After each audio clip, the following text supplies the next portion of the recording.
Most people don't think of chicken as something nations fight over. But South Africa and the United States have been clashing over it for years. At the center of this conflict is a frustration South African farmers have repeated again and again. American chicken arrives too cheap, too subsidized, and too damaging for local producers to survive. So South Africa has spent years placing duties, limits, and strict health checks on U.S. imports to protect its own industry. It's a long, complicated fight, usually quiet, usually technical, and rarely noticed by the public. But in early 2025, everything changed.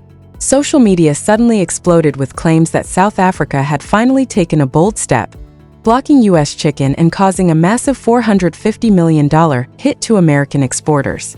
Farmers celebrated, commentators cheered, and South Africans across the country began repeating the same line. We finally did it. But one thing was missing from the entire frenzy: any official confirmation at all. No press release, no government announcement, no trade notice. Nothing. And that's where the real story begins. So, is this really true? Did South Africa finally block American chicken? To answer that, we have to go back long before the viral headlines, back to the beginning of the chicken war.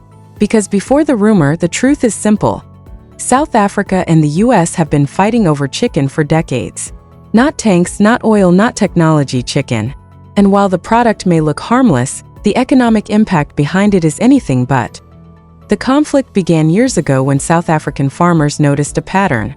Whenever US chicken entered the market, local prices collapsed almost instantly. The reason wasn't mysterious.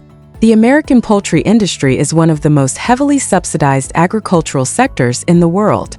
US producers sell chicken legs, wings, and dark meat extremely cheaply overseas because American consumers prefer white meat. The leftover cuts are practically dumped into international markets, and Africa, especially South Africa, has become a prime target. South African farmers, on the other hand, face high feed costs, rising electricity prices, expensive labor, transportation challenges, and constant security concerns. They cannot compete with cheap, subsidized imports. So when US poultry floods the market, local products suddenly look overpriced. Farmers lose contracts, small producers shut down, workers get laid off, and entire rural economies feel the shock. To stop this collapse, the South African government stepped in. They used global trade tools allowed under international rules: anti-dumping duties to raise the price of U.S. poultry, import quotas to limit the volume entering the country, and strict sanitary regulations, especially during outbreaks of avian influenza in the U.S. None of these were dramatic bans.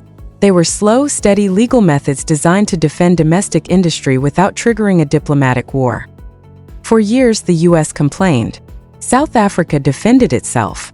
And the poultry dispute stayed in the background of larger diplomatic conversations. Until 2025 in early 2025, something unusual happened.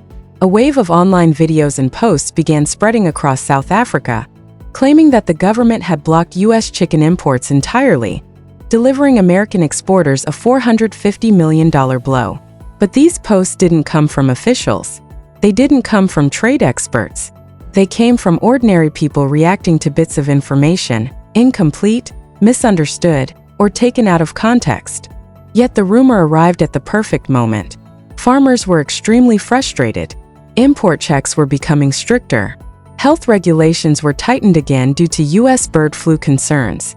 Several U.S. states were already blocked from exporting poultry. Shipments were delayed. And South African poultry associations were loudly calling for a tougher stance. So when the rumor exploded online, it didn't feel like fiction. It felt like the victory farmers had been waiting for.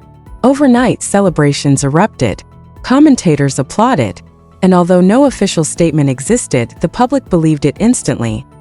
But there was something strange. As the rumor spread nationwide, neither government said a word. Not a single confirmation from Pretoria. Not a single denial from Washington. Silence. And that silence created the biggest mystery of all. If the government didn't announce a ban, then what actually happened in early 2025? The answer is simple. There was no dramatic ban. No massive political strike. No $450 million blow delivered by South Africa.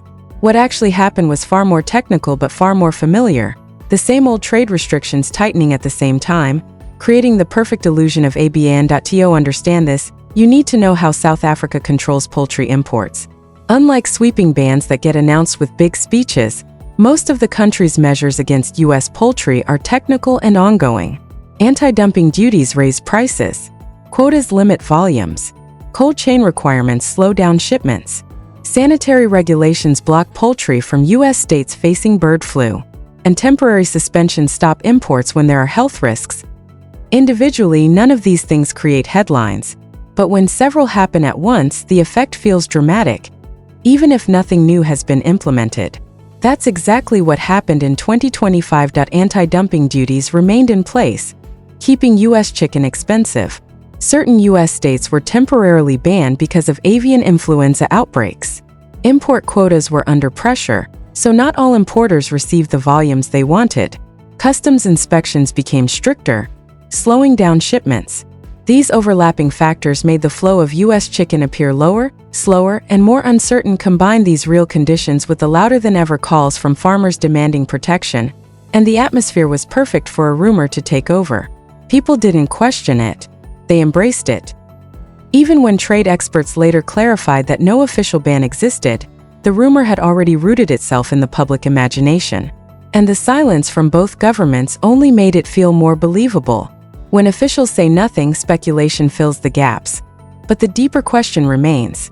If the government never announced a ban, why were South African farmers celebrating like they had just won a 20-year battle? The answer is emotional, not technical. Farmers celebrated because the rumor felt like the victory they've been begging for, even if it wasn't officially real. To them, it symbolized what they wished the government would finally do.